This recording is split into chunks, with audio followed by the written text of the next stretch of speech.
और चलिए अब हेडलाइंस के बाद सीधे रुख करते हैं खबरों का। जम्मू पठानकोट हाईवे पर सांबा जिले में स्थित सरोर टोल प्लाजा को उखाड़ने के लिए युवा राजपूत सभा के साथ स्थानीय लोग टोल प्लाजा पहुंचे हैं। युवा राजपूत सभा की तरफ से टोल प्लाजा को बंद किया गया और प्रशासन और सरकार के खिलाफ नारेबाजी की गई। युवा राजपूत सभा की तरफ से मांग की गई थी कि टोल प्लाजा को बंद किया जाए क्योंकि हाईवे की हालत ठीक नहीं है और बेवजह टोल काटा जा रहा है। प्रदर्शनकारियों ने टोल प्लाजा बंद किया और टोल प्लाजा पर ही बैठकर प्रदर्शन किया और मांग की कि हम तब तक नहीं हटेंगे जब तक टोल बंद करने का ऑर्डर नहीं आ जाता।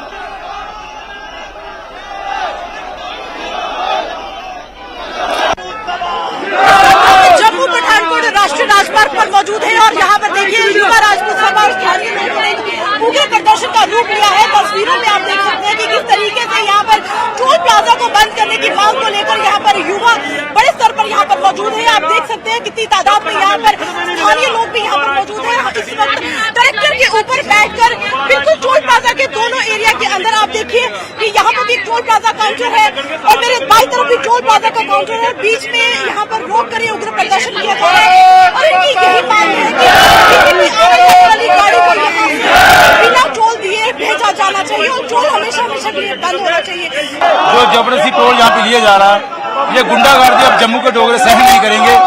ये नजायज जो टोल जम्मू के लोगों पे थोपा जा रहा है, इसके खिलाफ जम्मू के डोगरों ने आवाज बुलंद की है। हम युवा राजपूत सभा के लोग प्रशासन से कहना चाहते हैं, जब तक ये रोड नहीं बनेगा तब तक हम टोल नहीं देंगे। No road no toll. तो एजी साहब ने भी आपने उनसे रिक्वेस्ट की थी, उनका क्या बना? वो हम यही पूछना चाहते हैं, जो एनआई के वो कौन से लोग हैं जो हमारे एलजी की, हमारे प्रशासन की, हमारे डीसी की, जो नितिन गडकरी की बात नहीं मान रहे हैं, वो कौन बड़ा माफिया है, उसी के खिलाफ आज हमने मोर्चा खोला हुआ है। अगर आपके इतने बड़े प्रदर्शन के बाद भी सुनवाई नहीं तो क्या कहेंगे? हम रोडों पे लेट जाएंगे, घर नहीं जाएंगे जब तक टोल बंद नहीं होगा। तो आपसे जानना चाहेंगे कि उग्र प्रदर्शन का रूप आज लिया है, टोल प्लाजा के काउंटर भी तोड़े गए हैं, तो आगे का क्या स्टेप रहेगा आपका अगर आपकी एलजी सरकार नहीं मानी? देखो कोमल जी, अगर एलजी सरकार हमारी नहीं मानती है, युवा राजपूत सभा यहाँ टोल प्लाजा पर डटी हुई है और यहाँ बैठी रहेगी। हम अपने सारे समर्थकों से कह देंगे कि 1-2 घंटे के बाद ये वापस चले और युवा राजपूत सभा डटी रहेगी। जब तक हमें लिखित में नहीं दिया जाएगा, युवा राजपूत सभा यहीं पे डटी रहेगी। सरकार ने कहा तो है कि युवा राजपूत सभा को ये जो टोल है ये हटाया जाएगा, लेकिन उनका कहना है कि अगर लिखित में नहीं दिया जाएगा तो यहाँ से चलिए आगे बढ़ेंगे और जम्मू में रेलवे स्टेशन टैक्सी ऑपरेटरों ने रेलवे स्टेशन से डिविजनल कमिश्नर कार्यालय तक रैली निकाली। वो यहां पहुंचे और प्रशासन को अपनी मांगों पर आधारित एक ज्ञापन सौंपा। ये लोग जम्मू में ओला और उबर जैसी कंपनियों को लाने से काफी नाराज हैं। टैक्सी ऑपरेटर सरकार के निजीकरण के कदम का विरोध कर रहे हैं। न्यूज 18 से बात करते हुए इन प्रदर्शनकारियों ने कहा कि जम्मू में हालात मेट्रो शहरों जैसे नहीं है और टैक्सियों का निजीकरण करने से उनकी आजीविका छिन जाएगी।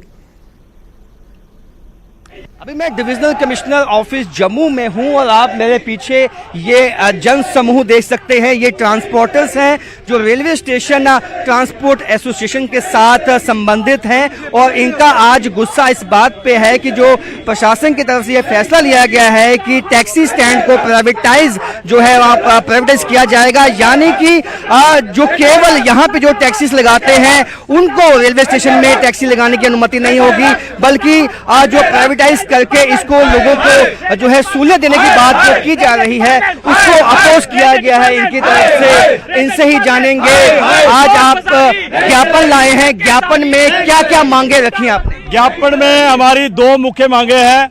एक तो ये है कि जो रेलवे स्टेशन का जो प्राइवेट जो करने जा रहे हैं वो उसको बंद किया जाए और यहाँ पर जिस तरीके से पहले से चल रहा था निज़ाम, जो लोग यहाँ से ऑटो, मेट्रो, टैक्सी और बसेस जो रेलवे को किराया दे रहे हैं ऐसा ही किराया लिया जाए। चाहे कुछ % किराया अगर रेलवे बढ़ाना चाहती है तो वो बढ़ाए, लेकिन ठेकेदारी सिस्टम जो है वो बंद किया जाए। आप क्या कहेंगे, कितना इफेक्ट इस पे पड़ेगा? और ये ज्ञापन में जो दूसरी मांग है वो क्या है? व्यापन में जो दूसरी मांग है वो हमारी ओला ऊबर जो इंट्रोड्यूस करने जा रहे हैं, वैसे भी हमारी 24/7 सर्विस है। तो अगर गवर्नमेंट ये चाहती है कि जरूरी अगर इसको चलाना ही चाहती है तो हमारे ऑलरेडी सेटअप बने हुए हैं, हम 24/7 ऑनलाइन सर्विस प्रोवाइड करने के लिए हम तैयार है। लेकिन है कि ये निजी किसी दूसरे के हाथों में देना, इसके लिए आगे जम्मू में बहुत सी बेरोजगारी है और बेरोजगारी शासन का कहना है कि लोगों को सहूलतें दी जाएंगी इससे, जो कि जितने मेट्रो सिटीज हैं वहां पे इस तरह की सुविधाएं उपलब्ध हैं। ये मेट्रो सिटी नहीं है, ये जम्मू है, एक इतना मुट्ठी भर जम्मू है, और सिर्फ यहाँ पर रेलवे में या एयरपोर्ट से जो यात्रु आता है माता वैष्णो देवी का आता है, और थोड़ा बहुत जो आता था वो श्रीनगर का। अभी तकरीबन 90% ट्रेनें जो है वो कटरा में चली गई हैं, और जो अभी थोड़ा बहुत रहती हैं वो भी सब जा रही हैं। और उसके बाद 1 साल के बाद आपको पता है रेल जो है वो श्रीनगर तक पहुंच रही है। वो कौन लोग हैं जो टैक्सी में बैठना चाहते हैं ऑल ओवर में? हमारा ये कहना है कि अगर हमारी मांग नहीं मानी गई तो हमने चैम्बर ऑफ कॉमर्स में भी अप्रोच की है, बार एसोसिएशन में भी अप्रोच की है, हमारा ऑल जे के ट्रांसपोर्ट वेलफेयर एसोसिएशन है वो भी हमारे समर्थन में आएंगे।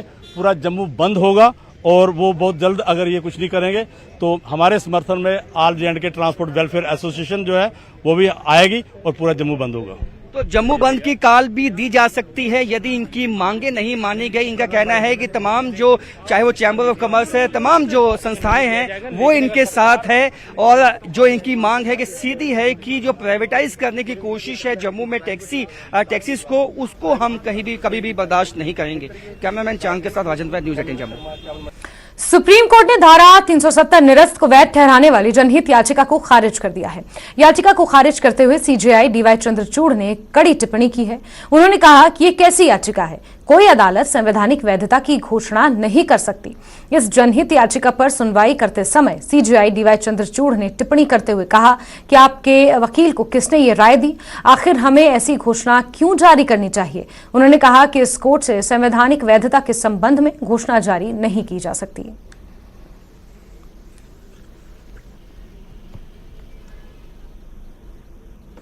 वेनिस जैसा जलमार्ग परिवहन जल्द ही श्रीनगर में हकीकत का रूप ले सकता है। वाटर ट्रांसपोर्ट का ब्लूप्रिंट तैयार है। ब्लूप्रिंट के अनुसार झेलम और डल झील में नाव चलाई जाएंगी।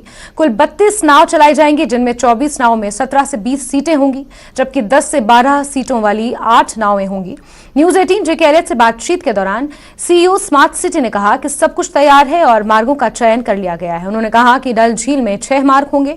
ये 6 रूट डल झील के 29 घाटों को कवर करेंगे, जबकि झेलम में पंथा चौक से छत्ताबल वीर तक परिवहन उपलब्ध होगा। हर शहर के डेवलपमेंट, तरक्कियात और वहाँ के हर अंदाज में एडवांसमेंट्स को ट्रांसपोर्ट से ही देखा जाता है। रहा सवाल यहाँ के वाटर ट्रांसपोर्ट का। वाटर ट्रांसपोर्ट यहाँ अब बहाल करने की अशद जरूरत है। Earlier it was a good medium transport जो आबी वसाइल के जरिए लोगों को एक जगह से दूसरी जगह तक ले जाता था।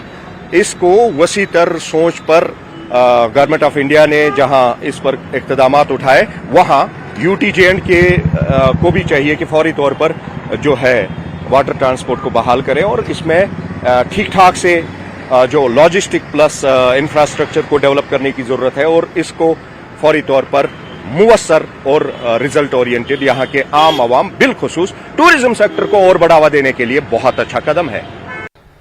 स्मार्ट सिटी की स्मार्टनेस में इजाफा करने के लिए बहुत जल्द अब श्रीनगर में वाटर ट्रांसपोर्ट उसको शामिल किया जाएगा। इस पर बात करने के लिए मेरे साथ एसएमसी कमिश्नर जो स्मार्ट सिटी के सीईओ भी है अतहर आमिर खान साहब, इनसे मजीद पूछना चाहेंगे किस तरह से ये लोगों को सहूलत देगा। सर मुझे बताइए, कब से अब जबकि खाका इसका तैयार हो चुका है, कब से वाटर ट्रांसपोर्ट श्रीनगर में शामिल होगा, कब से लोगों को ये सहूलत फराहम होगी?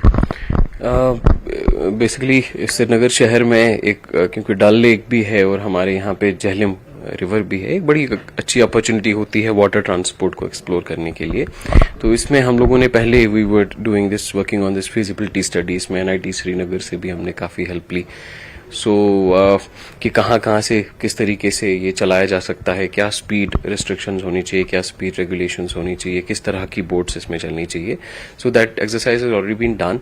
तो एक तो झेलम में we are planning from Panta Chowk till Chattabal weir, वो लगभग 19 this becomes a linear length around 19 kilometres.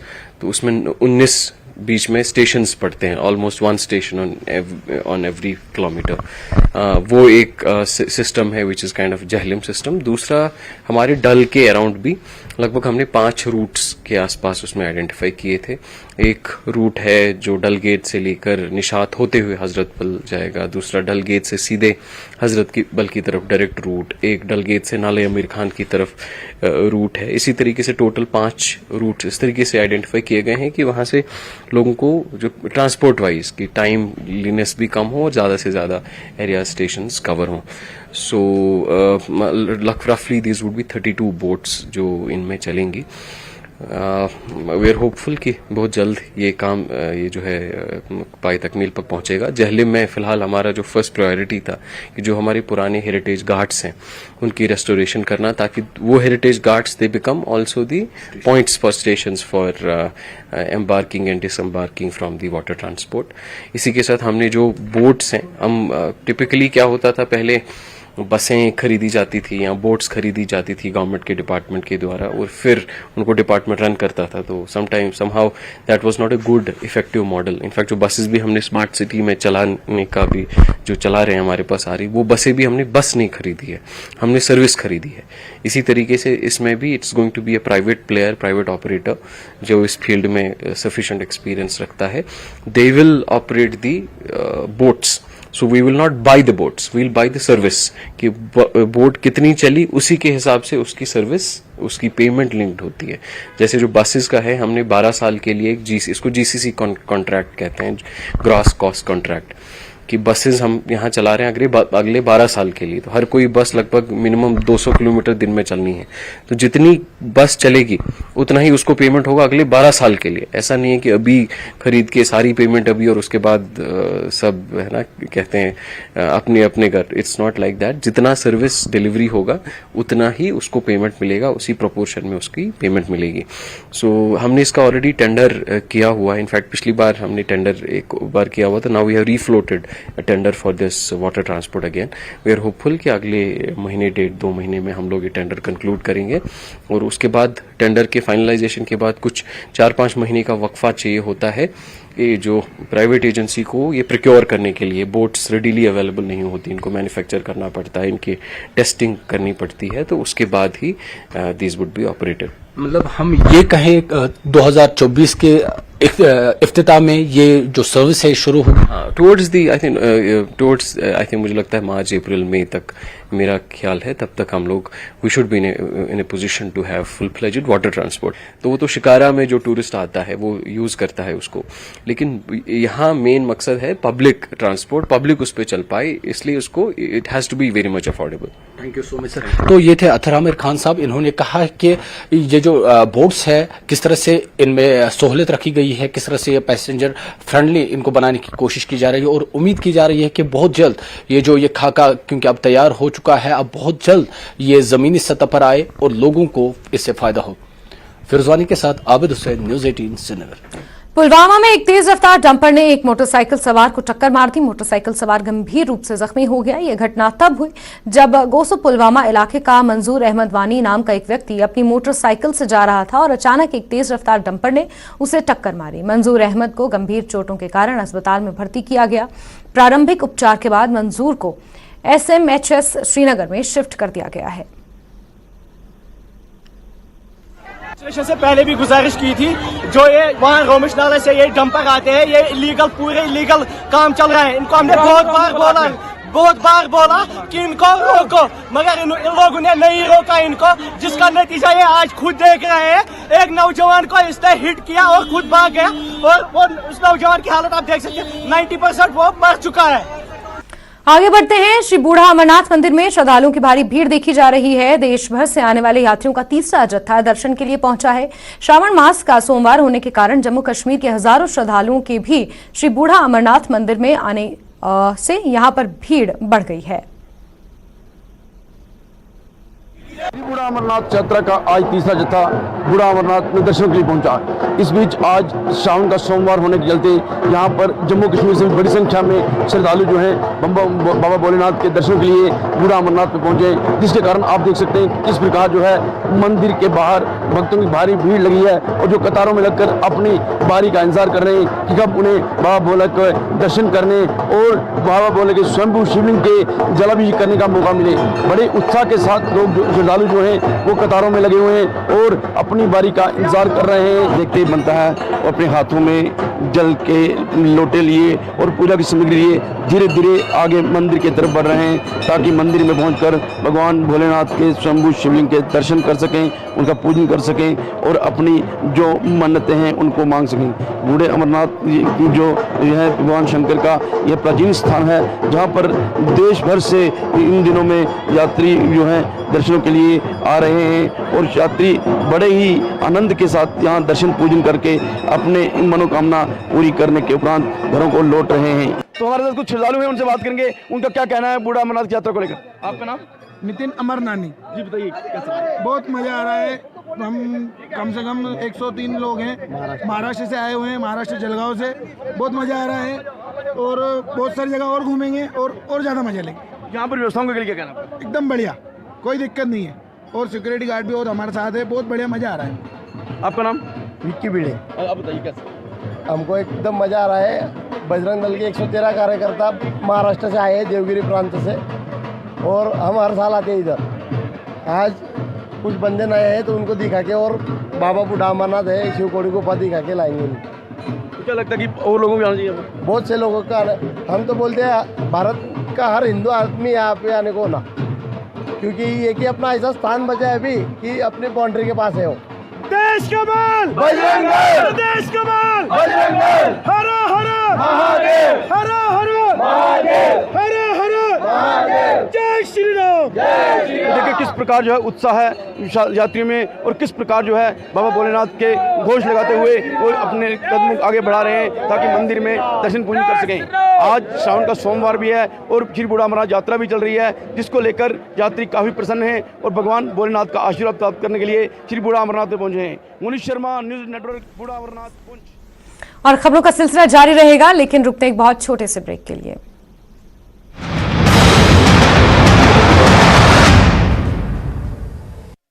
Villages 26 चालन करने वाले कई आरोपियों का है दुबई से कनेक्शन। महादेव ऐप का कई राज्यों में फैला है नेटवर्किंग जाल। मध्य प्रदेश, छत्तीसगढ़, महाराष्ट्र और पंजाब समेत कई राज्यों में फैल जाल।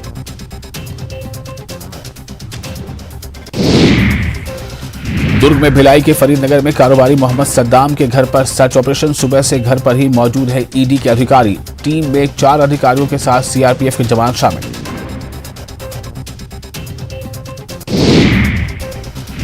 बीजापुर में फरसेगढ़ इलाके में 12 ग्रामीणों को नक्सलियों ने किया अगवा। रविवार शाम नक्सलियों ने ग्रामीणों को किया अगवा। चिकटराज पहाड़ में पूजा अर्चना के लिए गए थे ग्रामीण। मिशन एमपी पर जुटी आम आदमी पार्टी। 17 में दिल्ली के सीएम अरविंद केजरीवाल की चुनावी सभा। जनता से कई गारंटियों के किए वादे।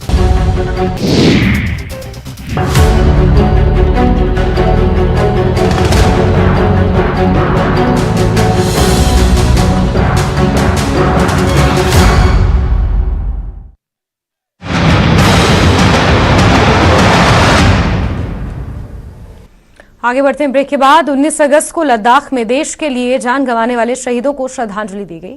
इस कड़ी में आयोजित एक समारोह में मौके पर GOC, fire and fury core और अन्य वरिष्ठ सैन्य अधिकारियों ने शहीद जवानों को श्रद्धांजलि अर्पित की। आपको ये बता दें कि एक हादसे में 9 जवान शहीद हो गए थे। सेना का कहना है कि देश उनका और उनके परिवार का हमेशा कर्जदार रहेगा।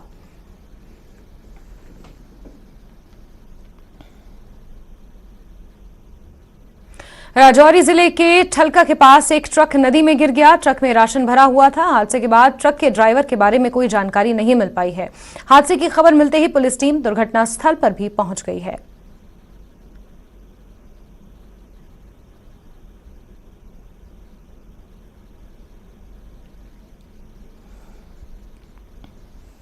वैसे तो भेड़ पालन के क्षेत्र में हमेशा से ही पुरुषों का वर्चस्व माना जाता रहा है, लेकिन बांडीपोरा की एक महिला ने परंपरा से हटकर भेड़ पालन के पेशे को अपनाया और दूसरों के लिए भी रोजगार का जरिया तैयार किया है। देखिए ये खास रिपोर्ट।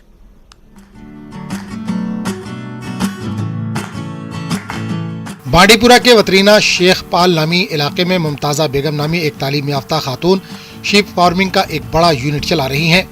मुमताजा के मुताबिक इन्होंने 9 साल कबल सिर्फ 20 भेड़ों से इस फार्मिंग की शुरुआत की थी। आज उनके पास 300-400 भेड़ मौजूद हैं। मुमताजा के मुताबिक उनके शीप फार्मिंग की वजह से दीगर 4 लोगों को भी रोजगार मिल रहा है। 9 साल पहले मैंने ये स्टार्ट किया था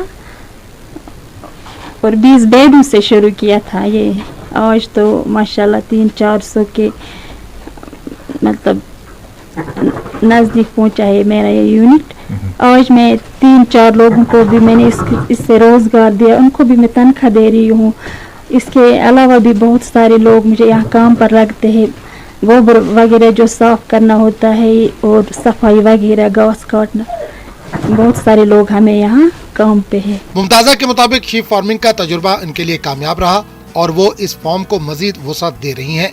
मुमताज़ा का कहना है कि वो घर गृहस्थी के अलावा शीप यूनिट को अहसन तरीके से चला रही हैं और यूनिट चलाने में उसे किसी भी किस्म की दुश्वारी पेश नहीं आ रही है। हमें बाकी लोगों से भी यही कहना चाहती हूँ कि मत करो नौकरी का इंतजार, ऐसे ही कुछ काम करो शुरू, अपने घर भी चलेगा और दूसरों को भी हम मदद कर सकते हैं। ज़रूरी नहीं है नौकरी, अगर सरकारी स्कीम से हमें आएगा फ़ायदा उठाना तो ऐसे काम करेंगे, फ़ायदा उठाएंगे, सरकारी स्कीम से अपना रोज़गार बना सकते हैं, क्यों नहीं कर सकते। जब मैं औरत होकर ये यूनिट चलाती हूँ तो पढ़े लिखे नौजवान या लड़कियाँ भी कर सकते, क्यों नहीं कर सकते।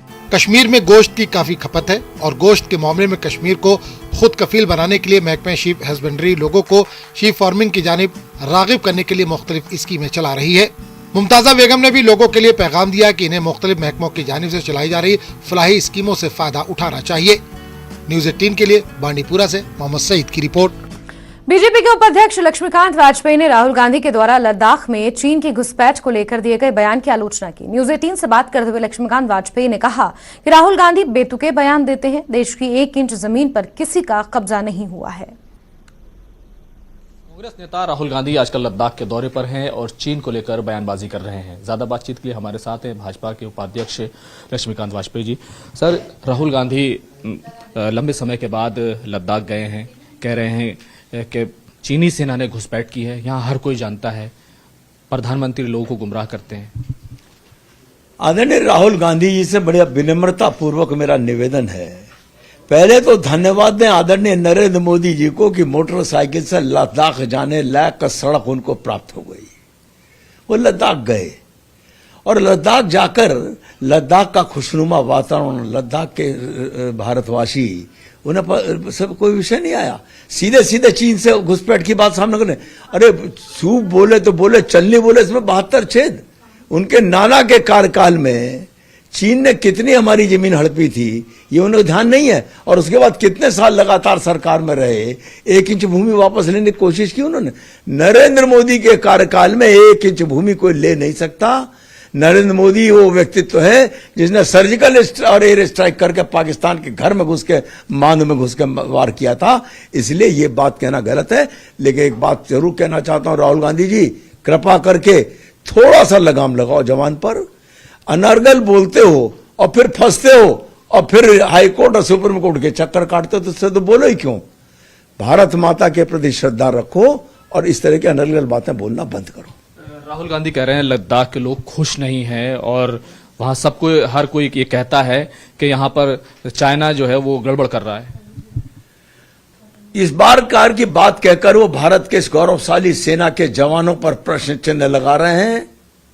राहुल गांधी जी ऐसा प्रश्न चिन्ह मत लगाओ, और नहीं तो कठिनाई सबके सामने आती है। भारत माता सुरक्षित है नरेंद्र मोदी जी के कार्यकाल में, भारत माता सुरक्षित है भारत के सेनाओं के जवानों के कार्यकाल में। कैमरामैन आकाश के साथ खुर्रम शहजाद, न्यूज़ 18 दिल्ली।